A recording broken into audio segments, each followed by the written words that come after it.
Olá, eu sou Pedro Aurélio Teixeira, repórter do canal Energia, e a convite da Abdan estou à frente dessa 7ª edição do Nuclear Cast. Agora eu vou conversar com o Pedro Rocha, que é engenheiro da Westinghouse. Pedro, prazer ter você aqui. Queria começar essa conversa você explicando um pouco para as pessoas, até para quem não é da área nuclear, como é a atuação da Westinghouse, fornecedor, a gente sabe que é uma fornecedora de soluções nucleares, mas conta um pouco aí da atuação da empresa. Claro, primeiramente obrigado pelo convite, é um prazer estar aqui. A Westinghouse é uma empresa reconhecida internacionalmente no setor nuclear, uma das pioneiras no setor. Hoje a gente tem no mundo por volta de 450 reatores em operação e metade deles, pelo menos, tem tecnologia ou diretamente da Westinghouse ou baseada na tecnologia da Westinghouse. Então hoje ela é uma empresa mundial com sede em dezenas de países, com foco em serviço de engenharia para as usinas em operação, suprimento de equipamentos e treinamento, enfim, tudo que é necessário para suportar as usinas em operação, a Westinghouse atua, e também a parte de novos reatores, tanto reatores de grande porte, principalmente o AP1000, que é o carro-chefe da Westinghouse, quanto o microreator E20 e o SMR AP300 também, que é de origem direta do AP1000, também é algo que está no portfólio da Westinghouse. Então, basicamente, ela cobre todos os aspectos, todas as áreas de atuação do setor nuclear mundial. Legal. E aqui no Brasil, como é que vocês atuam? Então, no Brasil, a Westinghouse também tem uma atuação há muitas décadas, há mais de 50 anos, na verdade. A Westinghouse é a fabricante da usina de Angra 1 e a construção começou na década de 70 ainda. E de lá para cá, ela tem atuação direta em todas essas últimas 5 décadas. Claro, uma parceria muito intensa com a Eletronuclear, que é a dona das usinas de Angra 1, 2 e futuramente Angra 3, mas também com outros parceiros no mercado, né? A ANB, que é fabricante de combustível, parcerias também com a Marinha, com a Labigene. Então, a gente está efetivamente trabalhando em todas as frentes do setor nuclear brasileiro também. E você falou de Angra 1. O Westinghouse vai participar da extensão do projeto de extensão de vida útil da usina? Então, a usina de Angra 1 ela entrou em operação em 84, então ela completou 40 anos de licença em 2024. Então, na verdade, a licença de operação por mais 20 anos já foi garantida pelo órgão regulador. E essa extensão vai de 2024, final de 2024, até final de 2044. Então, a Westinghouse tem participação ativa no processo de extensão de vida útil de Angra 1, o LTO. O processo de engenharia, os serviços de engenharia prestados e as análises prestadas para a Eletronuclear começaram muito antes de 2024, já num planejamento muito antecipado e muito bem coordenado pela Eletronuclear em conjunto com a Westinghouse. E dentro desse cenário do LTO, a gente tem serviços que foram prestados antes da licença e também condicionantes do órgão regulador para serviços que têm que foram executados às vezes antes de 2024, mas também posterior à licença garantida. Então, dentro desse contexto, a gente teve uma parada de manutenção da usina imensa em 2025. A Westinghouse trouxe 230 estrangeiros, principalmente dos Estados Unidos, mais de 80 toneladas em equipamentos, em ferramentas que vieram para o Brasil e depois retornaram para os Estados Unidos, para fazer um conjunto de serviços de manutenção e inspeção que foram, talvez, uma das maiores paradas de manutenção das usinas em Angra, assim como possivelmente uma das maiores paradas e serviços internacionais da Westinghouse, principalmente pela complexidade de você fazer um serviço tão longe da sua sede, né, do seu centro de maior alocação de pessoal, que é os Estados Unidos e Europa. Então foi muito desafiador, né? Exigiu muita coordenação e parceria entre a Eletronuclear e a Westinghouse. Foram meses de detalhamento e com o objetivo final de executar as tarefas sem atraso, dentro do cronograma, e principalmente mantendo todas as metas de segurança industrial e proteção radiológica com perfeição. Então foi realmente muito bem sucedido, a gente está muito feliz com o resultado dessa parceria na última parada, e agora se preparando para uma nova campanha que vem agora no final do ano, desse ano, em setembro, outubro de 2026, que é também um novo conjunto de serviços também relacionado ao projeto de extensão de vida útil de Angra 1, condicionantes também do órgão licenciador, que vem para A gente vai trazer também uma quantidade de estrangeiros muito grande, por volta de 130, 140 estrangeiros. Mais de 130 toneladas de equipamentos dessa vez, que vêm para o Brasil e retornam para os Estados Unidos. Então, as conversas com a Eletronuclear já estão em andamento, os detalhamentos das tarefas já estão a pleno vapor, porque a gente pretende executar com a mesma qualidade, excelência e parceria como foi a de 2025. Então, você falou, tem desafios aí dentro dessa extensão de vida útil para a Westinghouse, dentro desse processo, tem um componente de desafio para vocês? Tem. É desafiador. Esse é um processo natural das usinas no mundo inteiro. Hoje, a maioria das usinas que foram construídas na década de 70 e 80 vieram com 40 anos já foram licenciadas com 40 anos, mas é muito vantajoso para elas aumentarem, estenderem a vida útil por mais 20. Só que isso não é fácil. Isso requer, você tem degradação de materiais ao longo desses anos, que foram estudados pela indústria durante todas essas décadas, que agora têm que ser reparados e substituídos. Então, traz desafios tanto de planejamento como técnicos mesmo. A gente está trabalhando, às vezes, em ambientes que regularmente você não tem acesso durante uma manutenção normal da usina. Então, é desafiador, é muito interessante para quem trabalha com isso, porque é algo que empolga você ver esse serviço dando certo, mas é uma satisfação ver que essas parcerias com a Eletronuclear têm dado certo. Legal. E 2026 da Westinghouse, vocês ficam com foco nessa extensão da vida útil? Tem algum outro projeto? Como é que vocês estão se preparando para esse ano?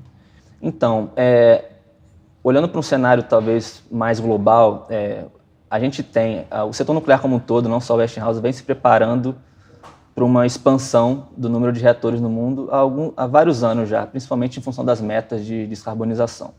Então, a gente já tem acordos com a Polônia, Bulgária, para novos reatores do tipo AP1000, tudo isso em função da descarbonização, mas essa demanda surpreendente da inteligência artificial nos últimos 2, 3 anos deu um empurrão generalizado no setor. Então, o que antes era um plano já consistente de expansão, hoje ganhou ainda mais fôlego com essa demanda, principalmente vindo dos chamados hyperscalers, né, que são as empresas de tecnologia que vão construir data centers, enfim.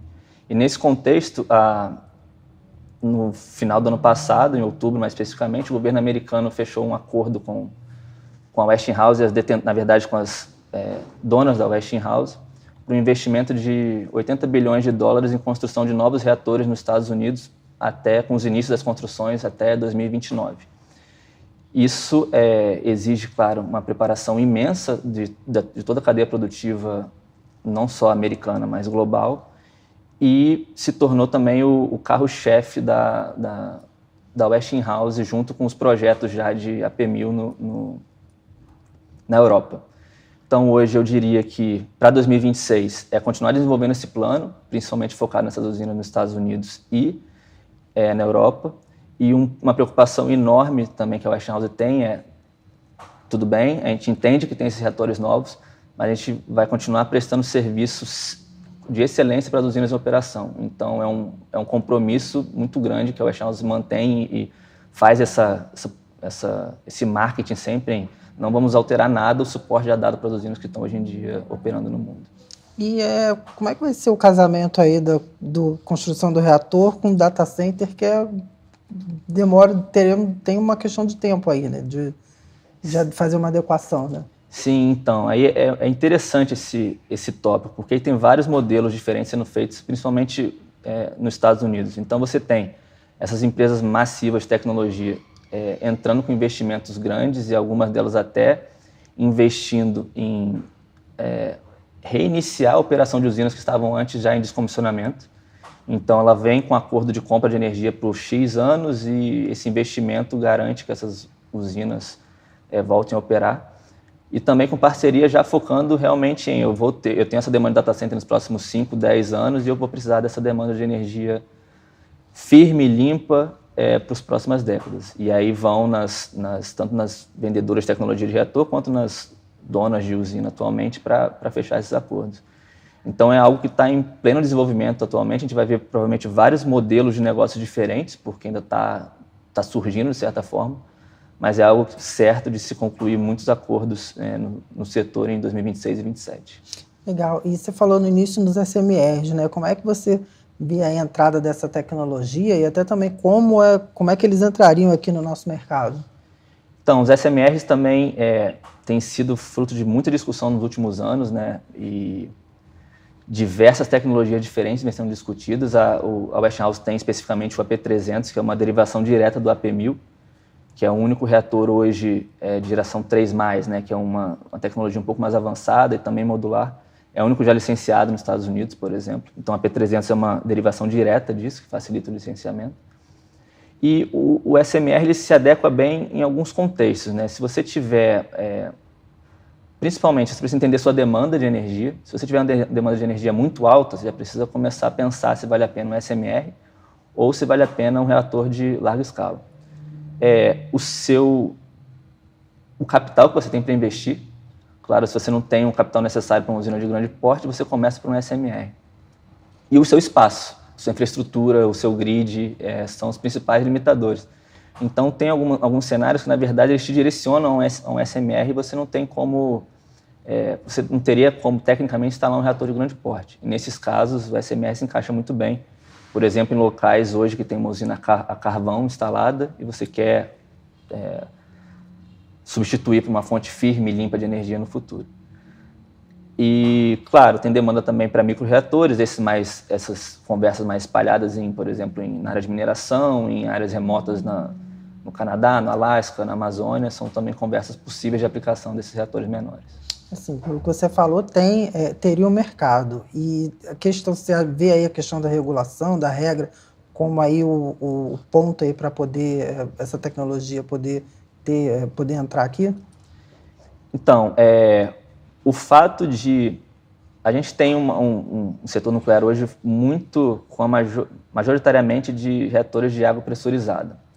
E a tecnologia especificamente do AP300, que também é um reator de água pressurizada, que é baseado numa tecnologia já licenciada, que é do AP1000, facilita esse processo. Facilita essa entrada em mercados onde você ainda não tem um SMR licenciado, mas seria muito complexo você começar com uma tecnologia nova, com outros princípios, ou talvez usando, por exemplo, fluidos refrigerantes completamente diferentes, hélio, sal fundido, enfim.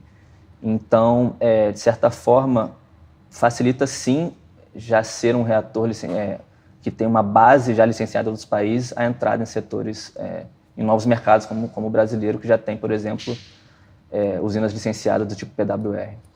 Entendi. Agora, Pedro, na atividade nuclear, no setor nuclear, a questão do material humano é sempre muito comentada.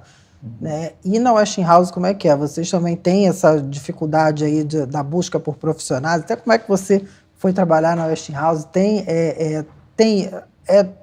Você vê aí a questão do material humano como um entrave para o setor? Sim, esse é um ponto bem importante, né? E tem sido debatido bastante nos últimos anos no setor. Como um todo no mundo, pouquíssimas usinas foram construídas ao longo dos anos 2000 e 2010. Então, naturalmente, as empresas pararam de contratar profissionais durante essas décadas e trouxe para o setor um gap de conhecimento muito grande. E quando a gente começou, no início dos anos 2020, a ver essa retomada de discussões de novos reatores, agora essa demanda imensa nos Estados Unidos, na Europa e, claro, na China por novos reatores, vem essa discussão, como a gente vai suprir a mão de obra necessária para todo esse crescimento repentino, né? Então, isso é sim uma preocupação da Westinghouse. Hoje a gente já tem um ritmo de contratação elevado, de mais ou menos 400 engenheiros por ano, em todo o mundo, não só nos Estados Unidos, mas também na Europa. E a tendência é continuar com esse ritmo de contratação de mão de obra, porque não vai ser necessário só para a construção desses reatores nos próximos 5, 10, 15 anos.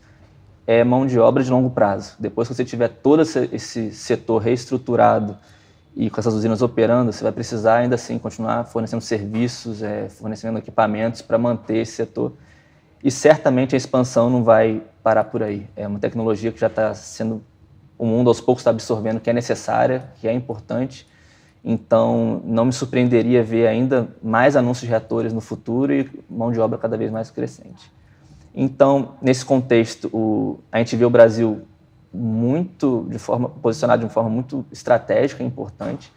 A gente forma uma quantidade de engenheiros muito grande todos os anos e eu particularmente vim da engenharia mecânica da FRJ. Comecei minha carreira bem no modo clássico, né? Comecei como estagiário dentro da eletronuclear, trabalhando para a Angra 3. Depois fui engenheiro por 2 anos também para a Angra 3, depois entrei na Westinghouse. Então foi aquele início de carreira já dentro do setor. Então a gente precisa que com essa demanda de mão de obra, que o Brasil também tem esse tipo de profissional disponível, a gente sabe que tem. Então a gente está, claro, olhando para cá e espera que nos próximos anos a gente consiga estabelecer ainda mais mão de obra brasileira trabalhando para essa expansão mundial do setor nuclear. Mas assim, o movimento a Westinghouse procura os profissionais para vir para a área nuclear.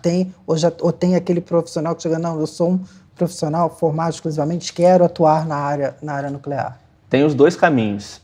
Hoje, a parte de, por exemplo, falando especificamente da Westinghouse, a parte de divulgação de oportunidades ela é muito aberta. Ela está no site da empresa, então é comum entrar em contato comigo pelo LinkedIn, por exemplo, para perguntar sobre uma vaga em outro país, que às vezes não tem nem conhecimento nenhum sobre a vaga, claro. Mas, assim, as pessoas mesmo têm uma estruturação, têm uma formação acadêmica, veem que ela tem compatibilidade para aquela vaga e começa a se interessar em buscar elas. Então tem esse movimento tanto das pessoas qualificadas irem atrás dessas vagas, quanto da Westinghouse proativamente também, com base nas necessidades, tentar mapear o setor e ver exatamente qual é o gargalo que a gente tem internamente e como a gente pode trazer essas pessoas para dentro da empresa.